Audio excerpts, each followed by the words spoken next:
Well, what's up, everyone? Welcome back to another episode of the Collision Live. It is me, your host, Daniel, and I am joined at the desk, as I always am, by the sweaty armpits to my gym shirt, Mr. Samuel David Camp. What is up? Not much, Daniel. It's good to be with you. Yeah, it's good to. Um, August is about the hottest month of the year here in this part of the country, and I'm feeling that sweatiness. yeah, the sweaty armpits. That is not this. That is more antidotal. That has been on my mind this last bit. It has been brutal.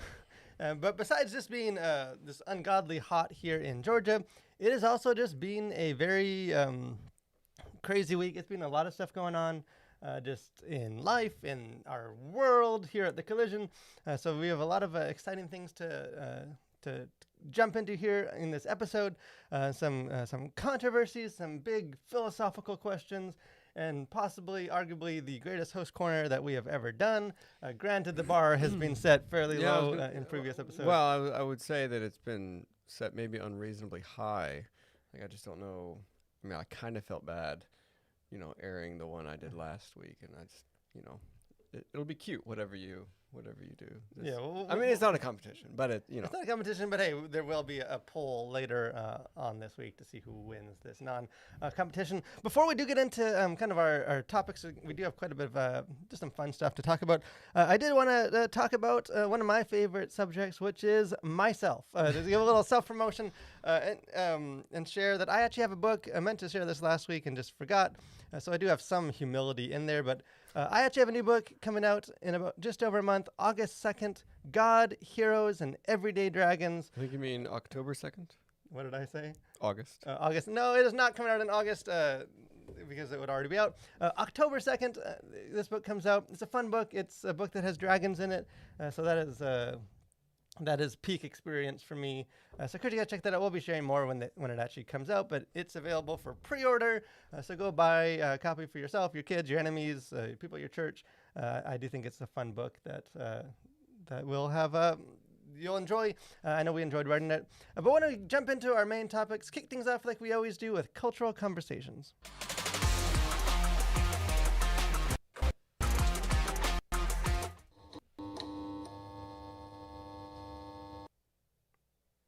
So kind of our first, our kind of bigger, broader topic for today was one that we were going to get into last week, and it was just a little bit too chewy.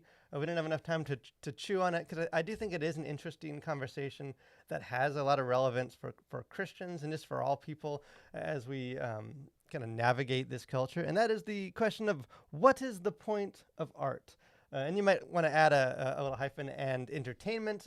We're not just talking about, the museum or high art, but just sort of what is the point of movies and shows and music and books and just sort of all the art, the entertainment that we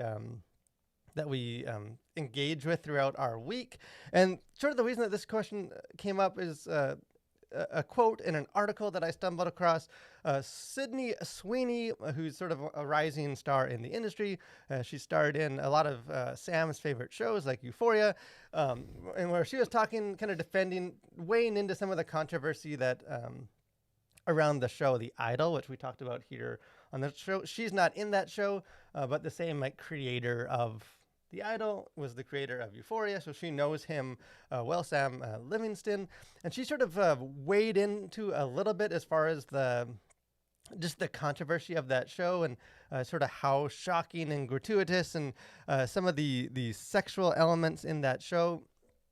And kind of the quote in that article that she that jumped out to me after sort of defending the fact that, hey, she knows that this is sort of a provocative show, The Idol. She said this in the article. She's quoted, said, "The point is making people uncomfortable and thinking outside the box. What else is the point of art?"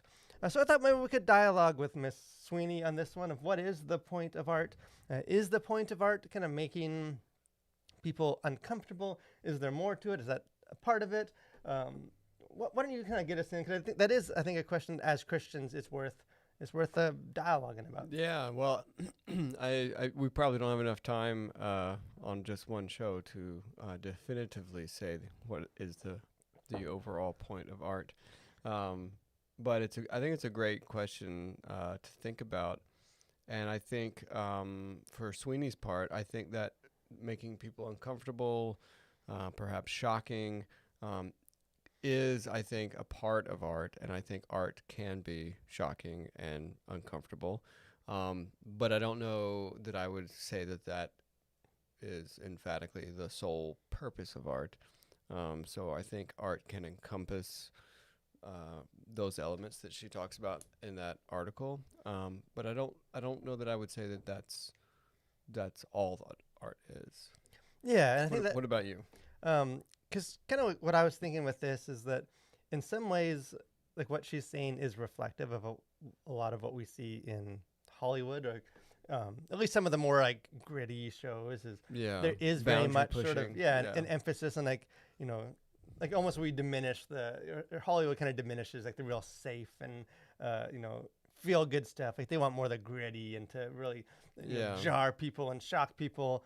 And even like a show like Game of Thrones kind of became famous and sort of sparked a lot of that of like, who's going to die in this episode and how far are they going to take it. And it sort of became almost this thing of how much can we shock and keep people off their toes. And so I do think that she's not alone in that mindset of like, hey, what's the point of making art if it's just sort of safe and boring?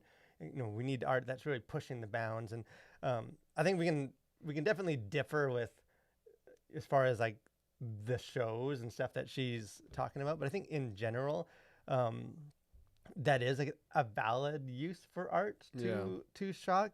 And I was kind of thinking that in many ways, like if that sort of represents at least a segment of like mainstream entertainment and art, then it sort of the other extreme is probably more the like mainstream or like mainline Christian religious conception of art, which would say very much the opposite. Like, and if they don't say that, it would be implied that like the purpose of art is to comfort and uplift. Like that's what most taglines on like Christian radio is, safe and fun, or uplifting and encouragement all day long. Like it's very much we go to listen to this art, or like we watch this because it's gonna make you feel. It's gonna do the opposite. It's gonna like make you comfortable rather than uncomfortable. Is that fair, or is that just? Yeah, no, I think that is fair, and I think perhaps for a lot of maybe let's call it the Christian entertainment industry, I think a lot of it is just sort of a response to, maybe being so uncomfortable or being made so uncomfortable by like mainstream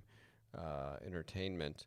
But I think like if you think back to when there were Christian bookstores more prevalent than they are now, the art that you would see, like, if you would go in there to see even works of art or just whatever posters or banners that you could find in there, it all had a very like pastoral motif. It was all like, the shepherd with the lamb and all these really like comforting images. Like I don't think you would ever go into one of those stores and be like really challenged with your, conception of art or your belief. I think it's very much like meant to be a warm hug around the Christian community. And I think that has been sort of continued in the Christian entertainment at large, that it's really about affirming your worldview in sort of the safest way possible. Yeah, I think a lot of like the response that I hear from people like that have just seen their latest like faith-based film or whatever it might be is that like it really encouraged, like it strengthened their, like it very much left them feeling better about what they believe. And like, it's almost like a therapeutic thing of like it sort of, you go in, it taps you on the back and like says, you're right. Like you're on the right track. You're believing the right things. God does do that. Christians do that. There is goodness, like what you believe, rather than like I don't think many Christians walk out of like a faith-based sort of film and like stopping to like reevaluate like, difficult questions about like, maybe I am wrong in some stuff. Like what does the Bible really say? Like how can we, like it very much is sort of the opposite of what Sweeney's saying. And I think probably the natural response for Christians to something like Sweeney's comment is like, she's wrong. Like the point of art is not to shock. Although I think we might say that like the point, like the capital T, Yeah. is not to shock, but like a point of art is probably to shock. I guess Yeah. even just biblically, I mean, there's lots of examples you could use, but like the serpent staff of Moses that like God commanded to like a bunch of Israelites being attacked by snakes, and like their salvation was to like look at this staff, and like God had to make it like, look like a snake. Like it's this total shock art. Like the last Yeah. thing that they wanted to see is like a snake, and it's like, well, make it look like a snake and make them look at it. Like it is jarring. Or like Jesus cursing the fig tree is a very like that's not necessarily like art, but like using the visual imagery metaphor Yeah. of like, hey, this thing was alive, now it's dead. Like it is sort of this like, and this is what's not happened to our nation. Like it Yeah. is sort of this shocking thing. So I think there is a place for that. Like I Yeah. don't think you want to live there where it's this, you're always looking for the next thrill, the next shock, and like Well, and I think maybe another perhaps criticism of that is just the way in which you shock, because I think perhaps people who take Sweeney's position and say, hey, well, what's the point of art if not to shock? Typically, I feel like shock in one direction. It's like it's super like gory or sexual in the shock. Like that's the shock that they talk about because it's so edgy. And I think there's just a broader way that you can perhaps shock than just like sex and violence. And so I think I think, pushing back against her idea of, art should be shocking. I think a lot of times sort of the easy way to make shocking art maybe is just to just make it, gratuitous in some fashion, which I think there's other ways to accomplish shock in art rather than just like sort of the main line, like the show's shocking because it's like has a ton of sex in it, and it's like, okay, well, yeah, at what point, you're not shocking anybody now, like, maybe be more creative in your shock. yeah, like, because they can go cheap on both directions. Like yeah, there is sort of the equivalent of like the more like real sentimental, cheap, feel good stuff that you find in the Amish person in the field of grain kind of Christian book cover. Like yeah, there's sort of that cheap level of just sort of comfort. yeah, Like an equivalent with the shocking part where you can. It's not thoughtful. It's not a deep or edifying shock. It's just the base level of like, hey, we don't want to be a standard show, so let's just have the actress take off her clothes, or let's just have this character die and have blood coming everywhere. Like, whereas like that's not valuable either. Like just because it's shocking doesn't necessarily mean that that's challenging or like. But I do think there is sort of a middle ground of for sure. And again, not every work of art needs to comfort, and not every work of art needs to shock. Like I think as we engage in entertainment and art, there is room for kind of both of those extremes. But I do think as Christians, we should be more open to this mindset that, like, hey, art can shock, though. Art can make us uncomfortable, and that's okay that we don't feel super encouraged all the time every time we listen to a song. Yeah, and I think, again, I think a lot of that, I think it comes from a good place in sort of the Christian entertainment world of, like, because there is maybe so much, like, discomforting entertainment out there that maybe they see their role as having entertainment that's comforting. But I think it's also I think it's just telling that most like faith-based films sort of end up in a tidy little bow and everything works out. No faith really gets challenged, no beliefs really get challenged, and it's like all's well that ends well. And I think maybe we would be served better by poking around those corners a little more than what has been previously presented in like the Christian art or Christian entertainment. Yeah, which is just that's biblical too. Like the Bible ultimately, when you read all of Scripture, hope and like salvation is very much through all of it. But it like, gets you read dark. Parts and you're like, this psalm isn't necessarily filling me with hope. Or like this story of failure after failure, like that's not filling me with hope. I think that's part of the power of Scripture beyond just being the Word of God. Is like that it does have peaks and valleys, and it kind of walks you through that. But hey, let us know what you guys think. If there's if you sort of what you expect when you go to listen to a song or read a book, or if you do sort of go to it to feel encouraged, or maybe if you've been inspired or moved or challenged by something that is a little less kind of sentimental or soft. in that way. But speaking of shocking and challenging works of art, we have our next segment of our show. We have Host Corner.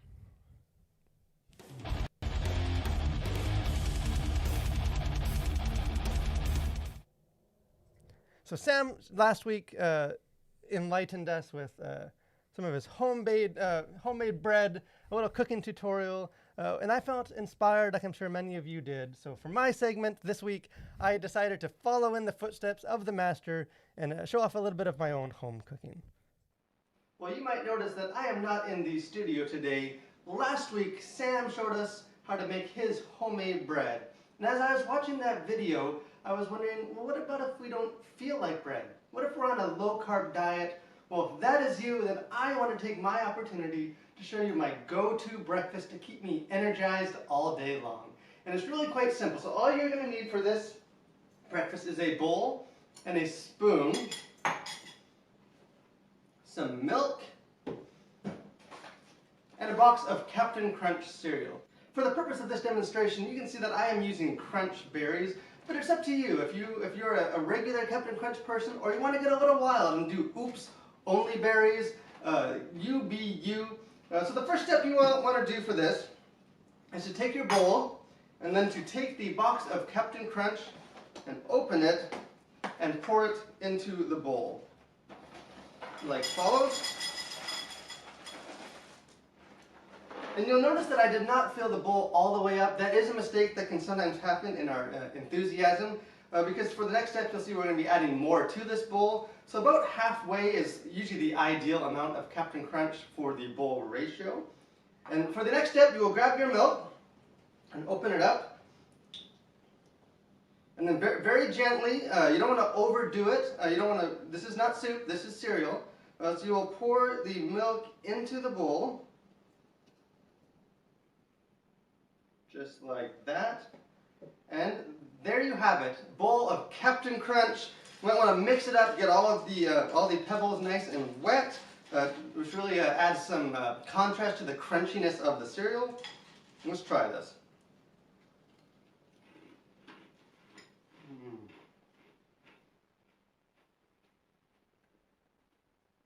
Now that's good breakfast. Well, that's it for today's demonstration. Thank you guys for watching, and continue to go and collide with the world for Christ, one bowl of Captain Crunch at a time.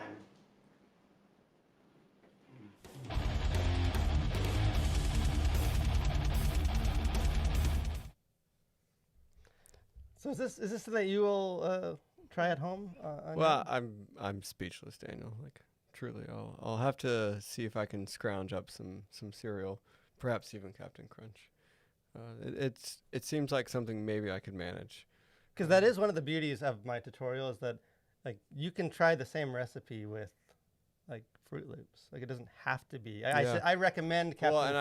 Well, and I think you had lactose-free milk. I did. Which, some would consider an abomination.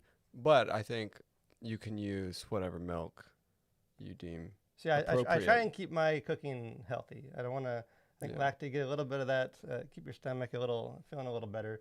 But hey, let us know if this is something that, hey, you wake up, you just don't have time to bake Sam's bread. I hope I can fill that hole and prepare you for a great day of breakfast. But kind of our next story, I don't know how to transition from cooking Captain Crunch to faith-based films. But there's a new movie coming out this week, or tonight, I think, if you go to the early showings, but coming out officially tomorrow, The Hill, kind of a faith-based sports drama starring Mr. Dennis Quaid. The man himself. The man. I've seen this movie. You have not seen this movie. No. I was able to check this one out early. We have a review we just posted today on our channel, so we encourage you to check that out. But we did think we also had the opportunity to have the director of this film, as well as Ricky Hill, the real-life inspiration behind the movie. They stopped by the Collision the other day just to sort of chat about some of their vision for this film. So the full interview is up on our channel. Encourage you guys, check it out. But we thought we would share one segment of that, kind of a short segment of that, to give you a taste of the conversation, where I had asked about sort of how do you balance the faith-based elements without coming across this super heavy-handed preaching. So here's the answer that director Jeff Celentano gave us. There's no way around. If any critic writes about this movie about the religious aspects, I can't get around it. I mean, I tried to minimalize it to a point where it would appeal to people who weren't people of faith, and I didn't want to preach to anybody. No way. This movie's about a little boy trying to find the love of his father and goes on to do the impossible and inspires everyone that watches it. I can't get away from the fact that Ricky's father was a pastor and Ricky himself knew the Bible inside out. But that's just what spirit lived inside Ricky that got him to where he was going. It has nothing to do with faith in that way, to pound people over the head. I mean, it's part of the story. It's the fabric of the movie. The same with baseball. I had a friend say, I probably won't see your movie. And I said, why? Because it's a baseball movie. I go, it's not a baseball movie. He says, I don't like sports movies. I said, this is not a sports movie. I said, this is a movie about a little boy who did an incredible thing. And sports happened to be what his goal was. But there's only 2 games in the whole movie that are very short. And one is at the end and one is a high school game. But the rest of the movie is about their journey and what he goes through as a kid. It could be any obstacle in the world you want to put him up against. It could be Seabiscuit, the horse trying to run against all odds. A football team trying to win games against all odds. It could be about a person climbing a mountain against all odds. And if that person on that mountain says, please, God, take care of me, and that was a big part of him making it to the top, I have to put that in the story. That's, there's just no way around it. And I'm glad that it has it in there, because the one thing I could say about the Christian world and about faith is it's all about goodness. If you don't like goodness, I don't know what to tell you. I can't change that. So like I said, it's an interesting interview. Get into a lot of different stuff as far as like, hey, what's the vision behind this movie? What were some of the decision making process? What do you hope people take away? How do you balance like the faith based stuff? But that was one of my favorite sort of segments in that of sort of, hey, how do you tell a story in a way that doesn't feel like you're just preaching? Yeah. But obviously it's a story where like faith and religion is very much central. Mm-hmm. And I think it is a balance that a lot of faith-based, at least in my own cynical, hardened heart opinion, I feel like a lot of faith-based films don't get right. Yeah. It very much is like... Well, their message first and story second is typically, it's like, this is the message we want to get across, and how do we make this story fit into that message? Yeah, which usually seems like the approach is then like either you just go right into 2 feet into the preaching, or else you just sort of avoid faith stuff because you don't want to offend non-believer audiences. Like I do feel like The Hill, I enjoyed this movie. Check out my review, but I do think it got that balance right as far as, hey, this is part of our story. Religion, faith is an important part of what it means to be human, and we're going to tell that part of the story without necessarily sort of forcing it down on other audiences. But speaking of forcing things and giving things and taking away things, kind of our last story I thought we could get into today is somewhat of a follow-up of what we talked about last week with the Blind Side movie.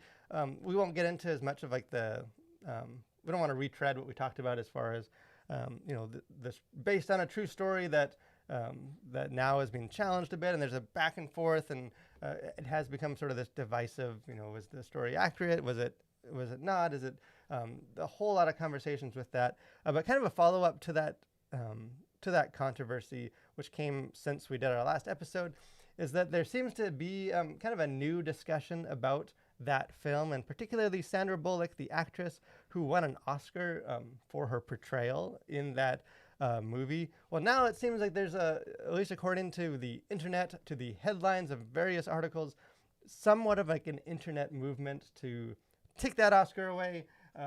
How dare she portray a role well, especially if it's a role that people are saying is maybe not as based on the true story as it could have been. Yeah. So whatever you think. So here, if you're watching our video version, you can see this. If you just Google Sandra Bullock Oscar, there's no shortage. There's pages and pages of articles talking about this and whether people outraged and want to take away the Oscar. And so I thought we could get into that a little bit. I think there's various angles to this story. Again, we don't necessarily know the truth of the actual story. We're letting that play out. But what are some of your will you lead the charge to go strip Bullock of her Oscar? No, I don't think I would, because that would be silly. And it's just, again, I think this is another great example of how silly our world has become sometimes. Last week was the great pop art museum in Seattle saying, we want the art, but just not the artist, in reference to J.K. Rowling. But in this case, it just seems completely missing the point. Like Sandra Bullock she was an actor paid to portray a role. She did it very well. The Academy thought so as well and gave her an Oscar. I think that has absolutely nothing to do with the fact that the real life people that the story was based on now have some squabbles, and it's a he said, she said sort of thing going on. Like, that's, to me at least, a completely separate issue than like, did Sandra Bullock do a good job in this movie? And it seems kind of dumb that we have to like make that point. But even, when the internet tells you that the internet says something, maybe that's your first red flag. When it's like the internet says or social media says, it's like, yeah, who is saying this? Like the internet, like it's a monolith, like it's permeating out of the internet that something needs to happen. It's like I'm suspicious when I don't think a single person in any of those headlines is like quoted as saying like, the president of the Academy is saying this or that. It's just like the internet, social media, people, fans. Yeah, it very much is. And I think there's two parts of it. I think this on its own, I think if we take it as a real thing, as a real outrage and a real possibility, then I think it is reflective of sort of this destructive tendency we have of like not being able to separate fiction and reality, but also just sort of reevaluating the past and like, we celebrated this person, but now in light of this, we got to not celebrate them and we got to take things back. And very much like, we're not judging the present, but like, we have to like go back in time and like make sure everyone's like past self also aligns with what we think and like today, and punish them, which is just a totally, I think like destructive worldview and mindset that is not sustainable. And like, I think it lacks, from like a Christian perspective, like just a total lack of grace and like of understanding of like what history is and sort of what growth is and like what the conversations are. So I think that is one side, but the other side of like sort of these, I think the outrage with maybe some quotation marks around it is also somewhat reflective of just our culture. Like sort of a much to do about nothing. Like, because the funny thing is like I've been included in it before in some of these articles. Like I forget what movie it was. I tweeted some silly thing as like a joke and then moved on with my life. And then I got some ping later and like, it was in some of those, like the internet has thoughts about this movie and like just total outrage thing. And like they included my tweet and like, I think it was like the Aladdin, some Disney movie or something. And I said like, it wasn't as good as the last one or something. And it's like, now I'm part of this mob of people. And like, so I do think there is, cause like, it's almost one of those instances it seems where like, there's more people talking about how people are mad about this than there are people that are mad about this. Like you have internet filled with these articles about, people are talking and people are mad and people are making a move.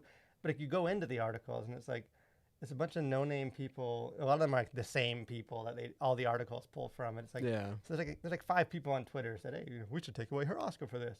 And now it becomes this. It's just really fishing for stories in a lot of ways. It's like, well, it's a great headline. But it's like, there's really nothing. There's no there, as they say.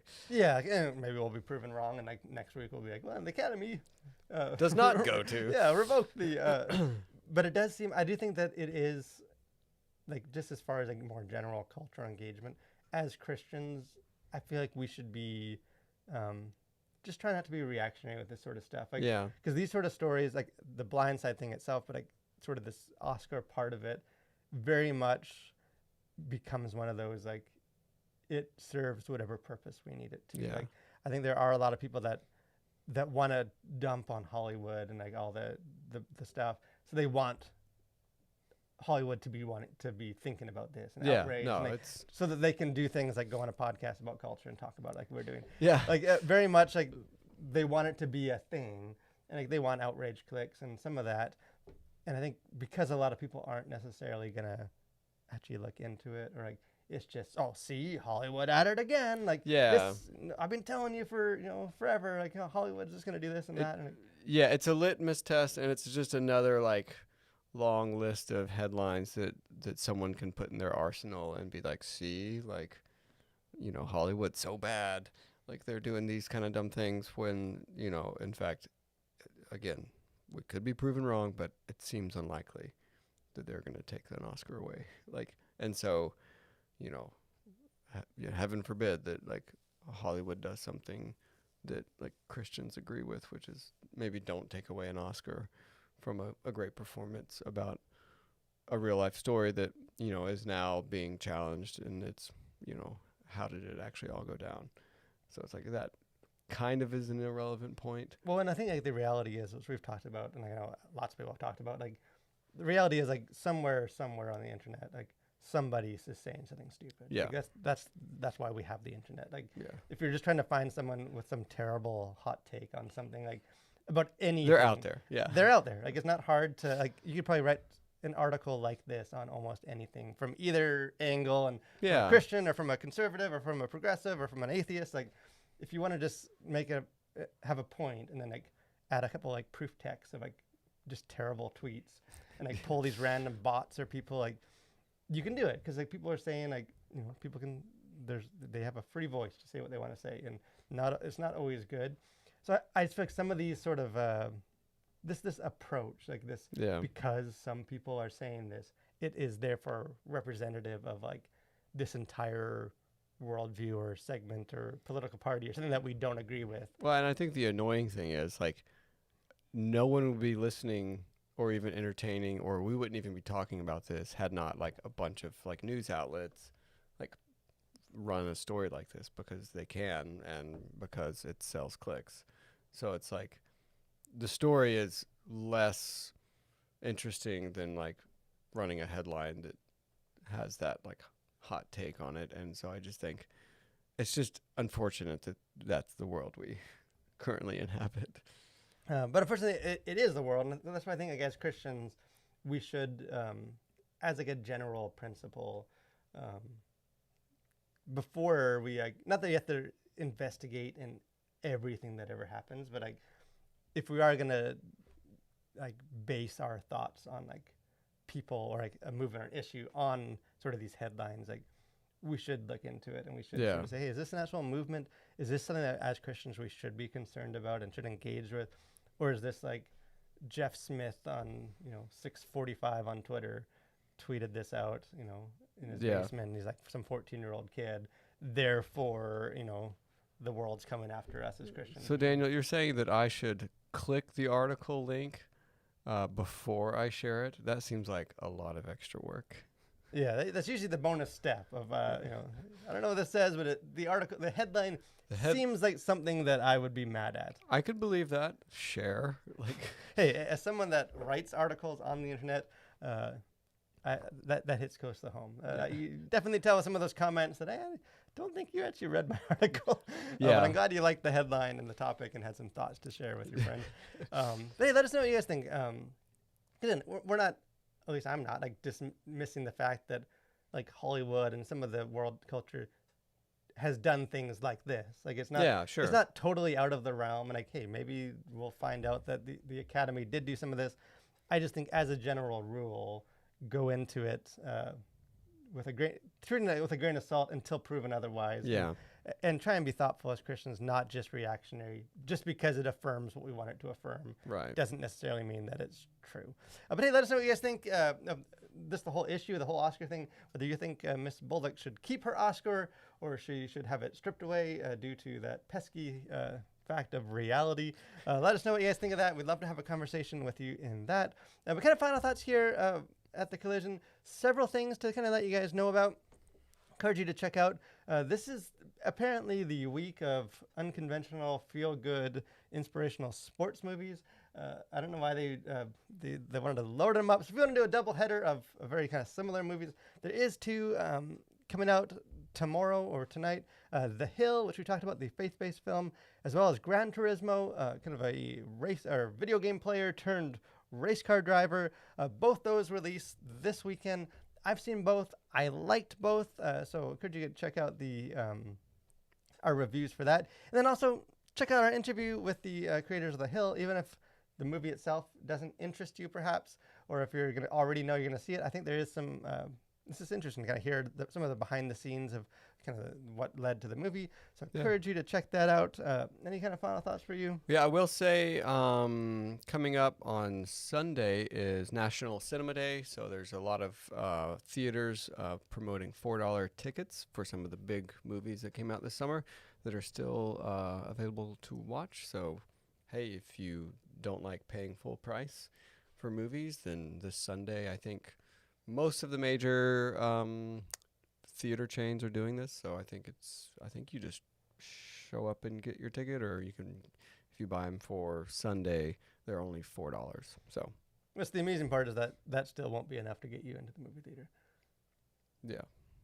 Maybe if they had $2 tickets, that would get you into a movie theater. Oh, me? Yeah. Well, but again, you've got a 1 and a 4-year-old, and I've got other things to do. So Yeah, like, when we'll you're paying, see. they gotta pay you $4 to go to the. Yeah. Well, there's such a time commitment to like go there to watch the whole thing and then to come home, and like that's like 3.5 hours.